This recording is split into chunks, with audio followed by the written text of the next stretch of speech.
저는 오늘 제 이야기를 꺼내려고 합니다. 쉽지 않은 이야기입니다. 하지만 저와 비슷한 상황에 놓인 분들이 분명히 계실 것이라 생각해서 용기를 내어 말씀드리려 합니다. 남편이 정년퇴직을 한 것은 제가 62이 되던 해봄이었습니다. 35년을 한 회사에 다니며 성실하게 살아온 사람이었습니다. 저는 그 퇴직이 우리 부부에게 새로운 시작이 될 거라고 믿었습니다. 아이들은 이미 다 자라서 각자의 삶을 살고 있었고 이제는 우리 둘만의 시간이 생긴다고 생각했습니다. 같이 여행도 가고 오랫동안 미뤄왔던 것들을 함께 해나가는 그런 노년을 꿈꿨습니다. 처음 한두 달은 정말 그랬습니다. 남편은 집에 있었고 우리는 오랜만에 함께 밥을 먹고 같이 동네를 산책했습니다. 어색하기도 했지만 그 어색함이 싫지 않았습니다. 오히려 저는 이 시간이 우리 사이의 거리를 좁혀줄 거라고 기대했습니다. 그런데 퇴직하고 석 달쯤 지났을 무렵부터였습니다. 남편이 조금씩 달라지기 시작했습니다.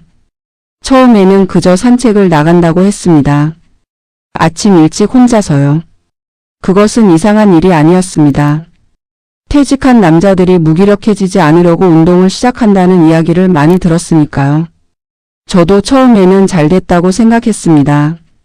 그런데 그 산책이 점점 길어졌습니다. 1시간이 2시간이 되고 2시간이 어느새 반나절이 되었습니다. 점심을 먹으러 들어오지 않는 날도 생겼습니다. 밖에서 먹었다고 했습니다. 누구랑이냐고 물으면 그냥 혼자라고 했습니다. 아니면 동네 친구를 만났다고 했습니다. 처음에는 그 말을 그대로 믿었습니다. 의심이 싹트기 시작한 것은 어느 가을 날이었습니다. 남편 와이셔츠를 세탁하려다가 이상한 냄새를 맡았습니다. 낯선 향수 냄새였습니다. 제가 쓰는 향수가 아니었습니다. 저는 그 순간 손이 멈추었습니다. 가슴이 쿵 내려앉는 느낌이었습니다. 하지만 저는 스스로에게 말했습니다. 어디 카페 같은 데서 누군가와 스쳤겠지라고요. 그렇게 애써 외면했습니다. 그러나 그 뒤로 작은 것들이 계속 눈에 걸렸습니다.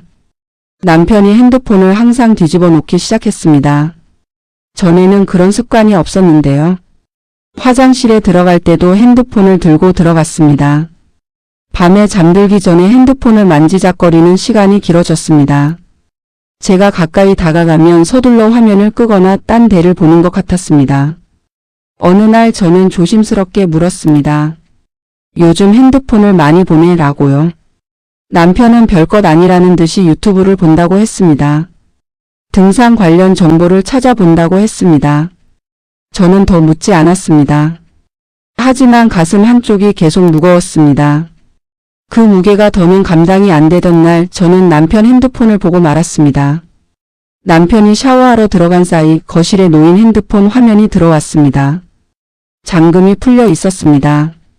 저는 손이 떨렸습니다. 이걸 봐야 하나 보지 말아야 하나. 몇 초간 망설였습니다.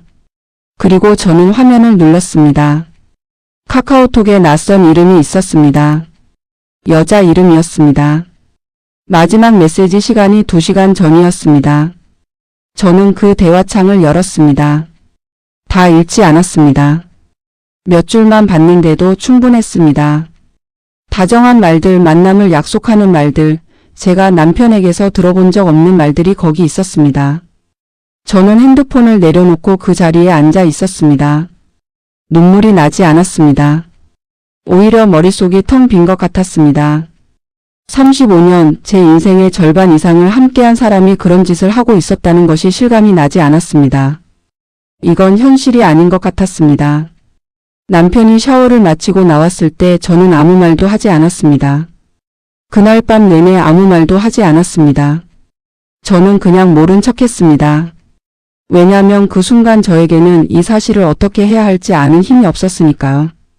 분노도 슬픔도 눈물도 다 뒤엉켜 있었지만 저는 그것들을 어떻게 꺼내야 할지 몰랐습니다.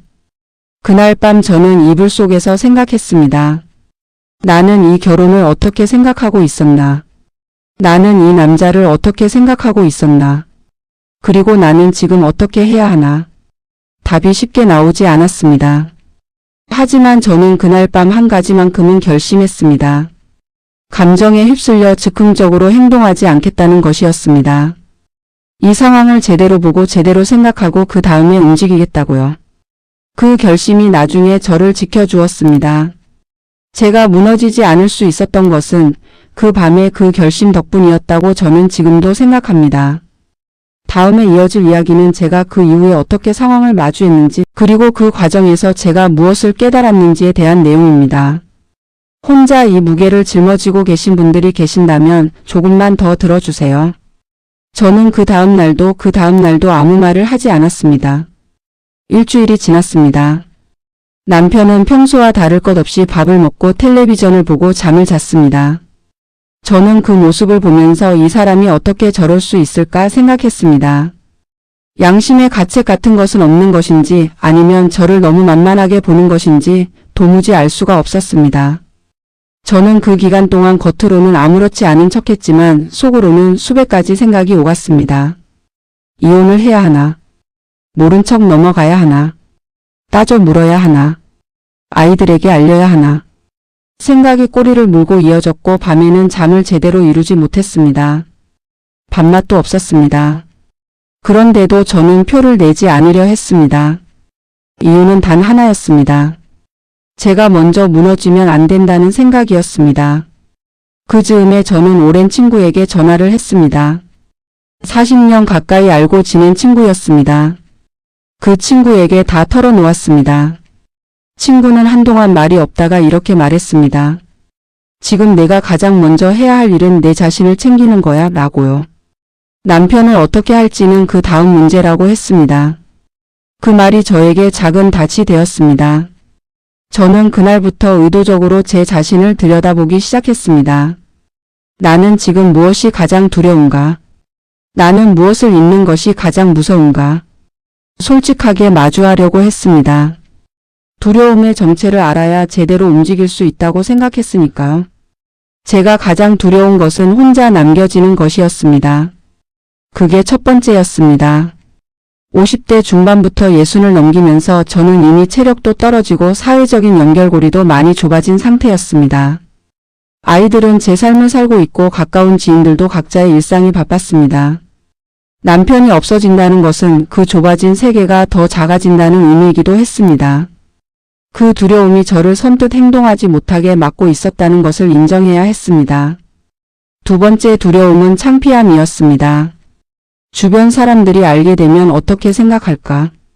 잘 살고 있다고 여겼던 부부가 실은 그런 사정이 있었다는 것을 사람들이 어떤 눈으로 볼까? 그 시선이 무서웠습니다. 시니어 세대가 흔히 가지는 체면, 문화라는 것이 얼마나 자신을 올가매는지 그때 처음으로 실감했습니다.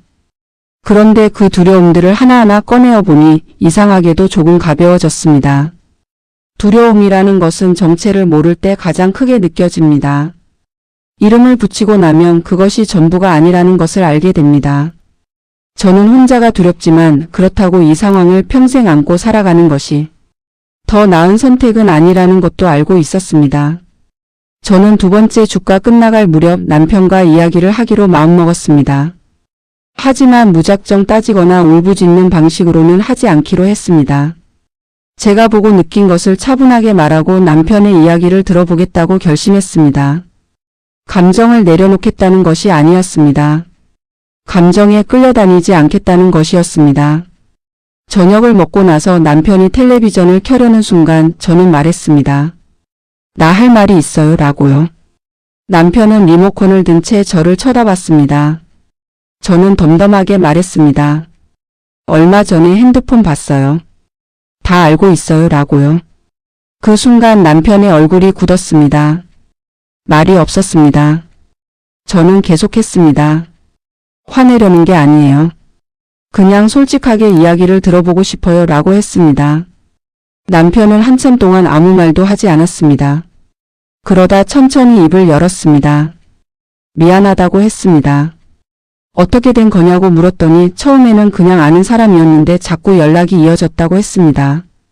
퇴직하고 나서 갑자기 아무 쓸모없는 사람이 된 것 같은 기분이었는데 그 사람과 이야기하면 자신이 뭔가 된 것 같은 기분이 들었다고 했습니다.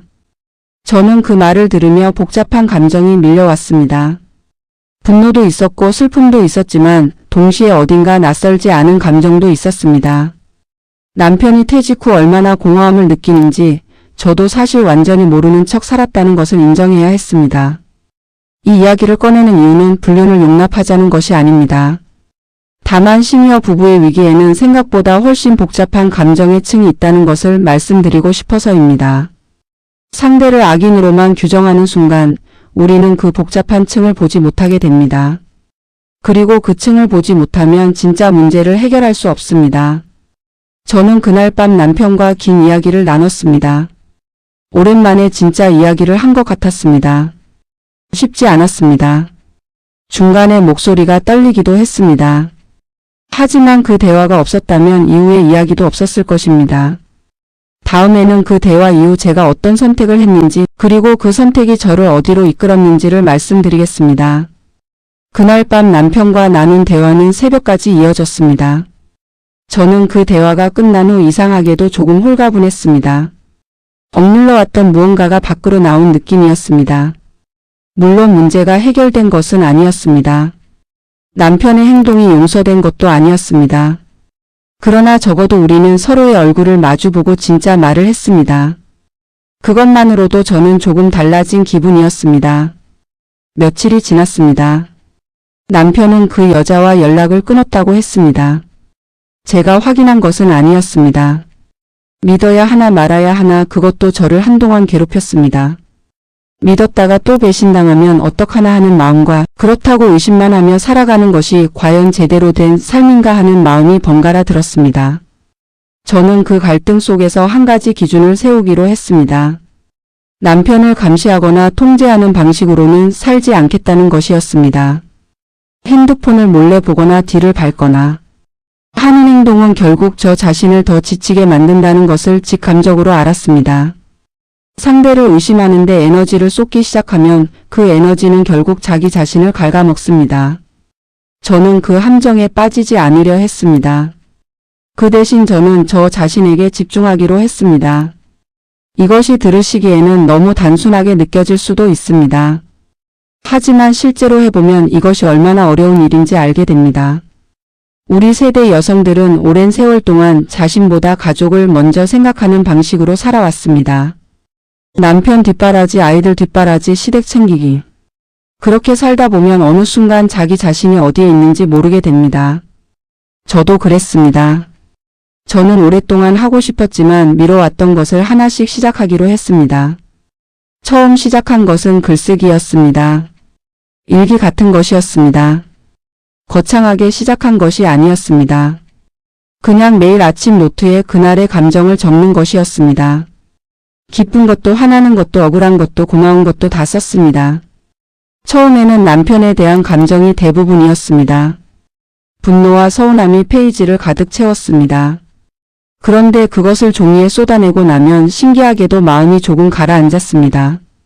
그렇게 한 달쯤 지났을 때 저는 노트를 펼쳐 처음 쓴 날로 돌아가 보았습니다. 그 페이지들을 읽으면서 저는 제 자신이 얼마나 오랫동안 제 감정을 억압하며 살았는지를 새삼스럽게 깨달았습니다. 남편의 불륜이 문제의 시작처럼 보였지만 실은 그 이전부터 우리 사이에는 말하지 않은 감정들이 켜켜이 쌓여 있었다는 것을 알게 되었습니다. 저는 이 부분에서 한 가지 중요한 것을 말씀드리고 싶습니다.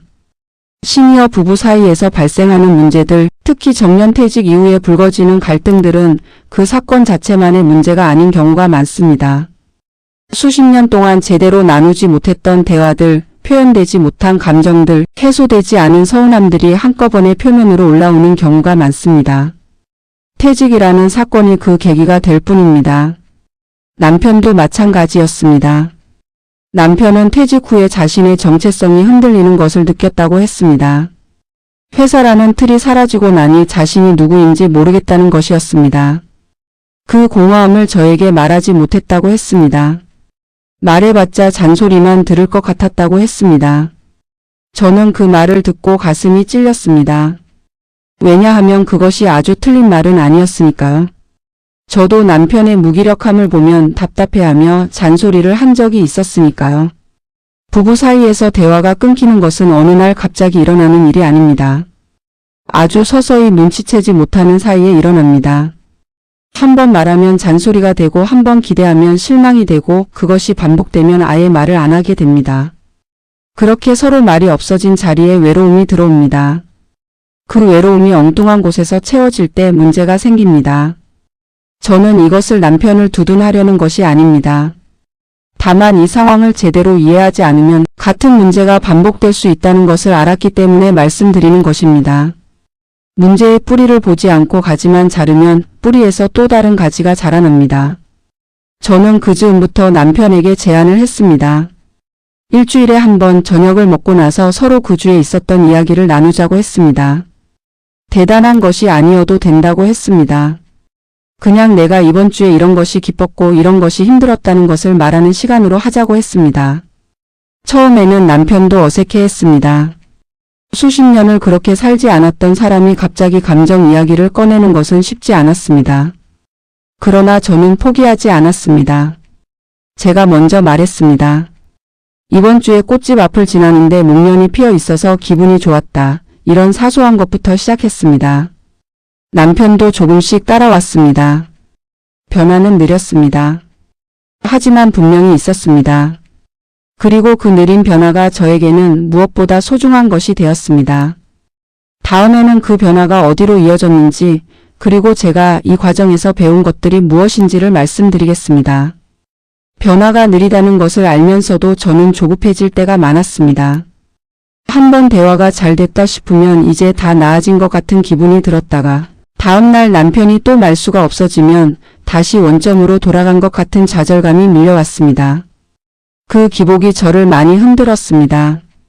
좋아지는 것 같다가 나빠지는 것 같고 나빠지는 것 같다가 또 조금 나아지는 것 같고 그 반복 속에서 저는 몇 번이나 포기하고 싶었습니다. 그런데 그 과정에서 저는 한 가지 중요한 사실을 깨달았습니다. 제가 변화를 너무 남편에게서만 찾고 있었다는 것이었습니다. 남편이 달라지면 내가 행복해지고 남편이 달라지지 않으면 나는 불행하다는 구도로 제 삶을 설정하고 있었습니다. 그것이 얼마나 위험한 방식인지를 그 즈음에 비로소 알게 되었습니다. 우리 세대가 결혼 생활에서 흔히 빠지는 함정이 있습니다. 상대방이 바뀌어야 내 삶이 나아진다는 믿음입니다. 그 믿음은 결혼 초부터 시작됩니다. 남편이 좀 더 자상하면, 남편이 좀 더 표현을 잘하면, 남편이 좀 더 이해해주면 그러면 나는 행복해질 텐데 라고 생각합니다. 그 생각이 수십 년을 이어지면 어떻게 됩니까? 수십 년 동안 행복의 열쇠를 내가 아닌 상대에게 맡겨두고 살아온 것입니다. 저는 그것을 놓아버리기로 했습니다. 남편이 달라지느냐 달라지지 않느냐와 관계없이 나는 내 삶을 살아야겠다는 결심이었습니다. 그 결심은 남편을 포기한다는 뜻이 아니었습니다. 남편에게 기대어 있는 내 무게 중심을 나 자신에게로 옮기겠다는 것이었습니다. 그때부터 저는 조금씩 바깥 활동을 넓혀 나갔습니다. 동네 문화센터에 나가기 시작했습니다. 처음에는 수채화 수업이었습니다. 그림을 잘 그리고 싶어서 간 것이 아니었습니다.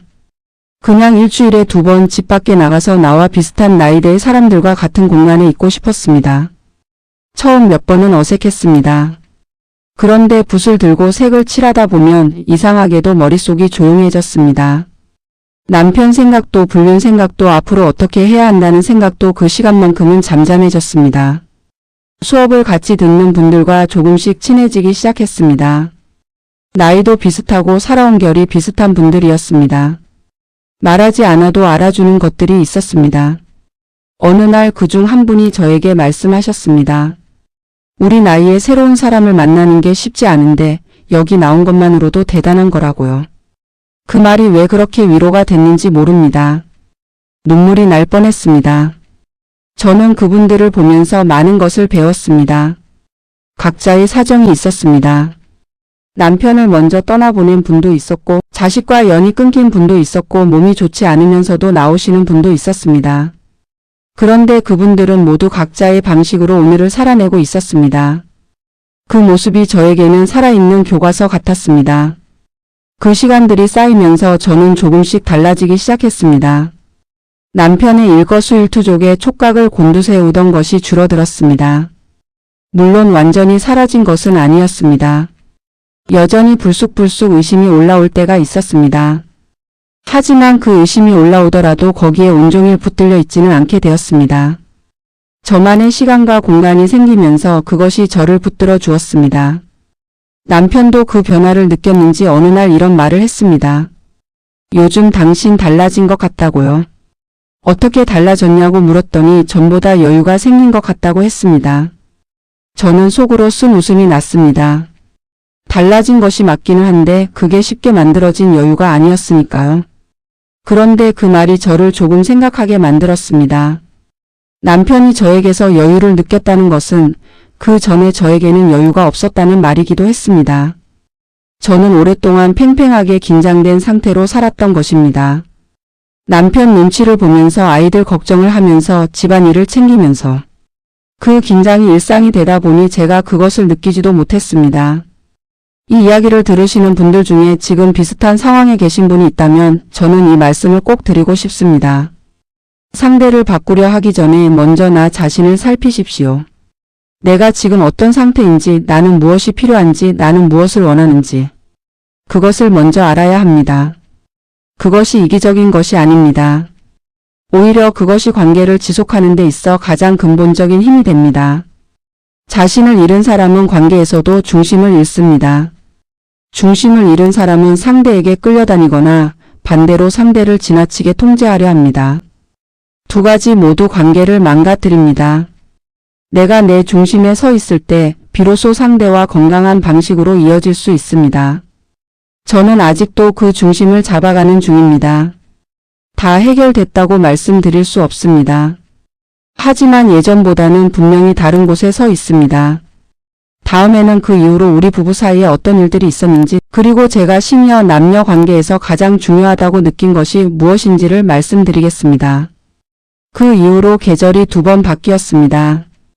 봄이 가고 여름이 왔고 여름이 지나 가을이 되었습니다. 그 시간 동안 우리 부부는 조금씩, 아주 조금씩 달라졌습니다. 인 변화는 없었습니다. 드라마처럼 극적인 화해 장면도 없었고 눈물을 흘리며 부둥켜 안는 순간도 없었습니다. 그냥 하루하루가 쌓였습니다. 그 쌓임이 우리를 조금 다른 곳으로 데려다 놓았습니다. 남편은 퇴직 후의 공허함을 채울 자신만의 무언가를 찾기 시작했습니다. 처음에는 텃밭이었습니다. 아파트 단지 안에 있는 작은 분양 텃밭을 신청했습니다. 거기서 상추도 심고 고추도 심었습니다. 처음에는 잘 모르니까 이것저것 죽이기도 했습니다. 그런데 어느 날 저녁 밥상에 남편이 직접 기른 상추가 올라왔을 때 남편 얼굴에 오랜만에 보는 표정이 있었습니다. 뿌듯함이었습니다. 저는 그 표정을 보면서 가슴 한쪽이 뭉클했습니다. 이 사람도 인정받고 싶었던 것이구나, 존재감을 느끼고 싶었던 것이구나 하는 생각이 들었습니다. 남자들이 퇴직 후에 겪는 정체성의 혼란은 여자들이 생각하는 것보다 훨씬 깊습니다. 수십 년 동안 직함으로 불리던 사람이 어느 날 갑자기 그냥 누군가의 남편, 누군가의 아버지가 됩니다. 사회에서 자신의 자리가 사라진 것 같은 느낌, 쓸모 없어진 것 같은 느낌. 그것이 얼마나 사람을 흔드는지 저는 그때 비로소 이해하게 되었습니다. 이해한다고 해서 남편의 행동이 옳다는 것은 아닙니다. 하지만 이해하고 나니 그 행동의 배경이 보였습니다. 배경이 보이면 대처하는 방식도 달라집니다. 저는 이것이 시니어 부부 관계에서 핵심이라고 생각합니다. 상대가 왜 그런 행동을 하는지를 이해하려는 노력입니다. 그것이 용서와는 다릅니다. 용서는 시간이 걸리는 일이고 어쩌면 완전히 되지 않을 수도 있습니다. 저도 남편의 행동을 완전히 용서했는지 아직도 모릅니다. 그런데 이해는 할 수 있었습니다. 그 이해가 저를 분노의 자리에서 조금 다른 자리로 옮겨 주었습니다. 시니어 남녀 관계에서 또 하나 중요한 것은 각자의 영역을 인정하는 것입니다. 퇴직 후 남편이 집에 있는 시간이 길어지면서 많은 부부들이 서로에 대한 간섭이 늘어난다고 합니다. 하루 종일 같은 공간에 있다 보면 상대의 행동 하나하나가 눈에 들어오고 그것이 잔소리가 되고 갈등이 됩니다. 저도 그 함정에 여러 번 빠질 뻔했습니다. 저는 그래서 의도적으로 각자의 시간을 만들었습니다. 남편은 텃밭에 가고 저는 수채화 수업에 갑니다. 남편은 오전에 혼자 산책을 하고 저는 그 시간에 책을 읽거나 친구에게 전화를 합니다. 같이 있는 시간과 따로 있는 시간의 균형을 맞추는 것, 그것이 생각보다 훨씬 중요하다는 것을 알게 되었습니다. 너무 붙어 있어도 서로를 갉아먹고 너무 떨어져 있어도 연결이 끊어집니다. 그 균형점을 찾는 것이 시니어 부부에게 주어진 숙제 같은 것입니다. 저는 이 이야기를 하면서 한 가지 더 말씀드리고 싶은 것이 있습니다. 시니어 세대의 여성들이 남편의 외도나 갈등 상황에서 너무 오랫동안 혼자 감당하려 한다는 것입니다. 창피해서 자식들에게 걱정 끼치기 싫어서 남들 눈이 두려워서. 그 이유들은 다 이해가 됩니다. 저도 그랬으니까요. 하지만 혼자 감당하는 것은 한계가 있습니다. 그 무게를 혼자 지다 보면 어느 순간 주저앉게 됩니다. 믿을 수 있는 한 사람에게라도 이야기하십시오. 친구도 좋고 형제도 좋고 아니면 전문 상담사도 좋습니다. 말하는 것 자체가 치유입니다. 머릿속에서만 맴돌던 것이 말이 되어 나오는 순간 그것의 크기가 줄어드는 느낌이 있습니다. 저는 친구에게 털어놓은 그날이 제 회복의 첫 번째 날이었다고 생각합니다. 그리고 이런 상황에 계신 분들께 한 가지 더 당부드리고 싶은 것이 있습니다. 결정을 너무 서두르지 마십시오. 감정이 가장 격렬할 때 내린 결정은 나중에 후회할 가능성이 높습니다. 이혼을 할 것인지 말 것인지, 상대를 용서할 것인지 말 것인지, 그 결정은 감정이 조금 가라앉은 뒤에 해도 늦지 않습니다. 저는 그 결정을 서두르지 않은 것이 지금 생각해도 잘한 일이었다고 느낍니다. 지금 저와 남편은 완벽하지 않지만 함께 살아가고 있습니다. 여전히 서운할 때가 있고 남편의 어떤 행동이 예전 기억을 불러일으킬 때도 있습니다. 상처는 완전히 아물지 않았습니다. 하지만 저는 그 상처와 함께 사는 법을 조금씩 배워가고 있습니다. 상처가 없어지기를 기다리는 것이 아니라 상처를 안고도 오늘을 살아가는 것. 그것이 제가 이 긴 시간 동안 배운 것입니다. 이 이야기를 끝까지 들어주신 분들께 진심으로 감사드립니다. 혹시 지금 비슷한 상황에서 혼자 무게를 짊어지고 계신 분이 있다면 당신은 혼자가 아니라는 말씀을 드리고 싶습니다. 많은 분들이 비슷한 길을 걷고 있습니다. 그리고 그 길이 아무리 험해도 걷다 보면 반드시 조금 더 나은 자리에 서게 됩니다. 저도 그랬으니까요. 오늘 하루도 부디 자기 자신을 소중히 여기시기 바랍니다.